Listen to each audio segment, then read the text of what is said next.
જામનગર શહેરને પાણી પૂરું પાડતો રણજીત સાગર ડેમ 100% ભરાઈ ગયો છે, જેને પગલે પ્રશાસન પણ એલર્ટ મોડમાં છે। નીચાણવાળા વિસ્તારના લોકોને નદીના પટમાં અવરજવર નહીં કરવા માટેની સૂચના આપવામાં આવી। આ ઉપરાંત માલ મિલકત સલામત સ્થળે ખસેડી લેવા અને તકેદારી રાખવા માટે સૂચના જાહેર કરવામાં આવી। લોકોને નદીના પટમાં અવરજવર ન કરવા માટે સૂચના। આપ ડેમના દ્રશ્યો જોઈ રહ્યા છો। નયનરમ્ય દ્રશ્યો ચોક્કસ સર્જાયા છે, પરંતુ આફત સર્જી શકે તેવી પણ પરિસ્થિતિ ઊભી થઈ છે। હવે વાત ગીર સોમનાથની। ગીર સોમનાથ જિલ્લામાં આજે મેઘતાંડવ થયું। જિલ્લાના મુખ્ય મથક વેરાવળમાં તો જળ પ્રલય આવ્યો। સતત ચોથા દિવસે વેરાવળમાં મૂશળધાર વરસાદ વરસ્યો।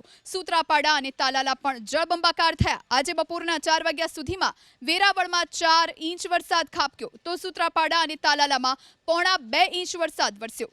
સૂત્રાપાડા સાથે સતત વરસતા વરસાદને લઈ વેરાવળ શહેરમાં પણ મુખ્ય માર્ગો પાણીમાં ગરકાવ થયા। સોસાયટીઓ જળમગ્ન બની, ઘરોમાં વરસાદી પાણી ઘૂસી ગયા, જેના કારણે લોકો મુશ્કેલીમાં મુકાયા। આ દ્રશ્યો આપ જોઈ રહ્યા છો વેરાવળની નગરપાલિકા કચેરીના પરિસરમાં ઘૂંટણસમા પાણી ભરાયેલા છે। એક ખાનગી કંપનીની કોલોનીમાં તો પાણી ભરાતા જેસીબીની મદદ લેવી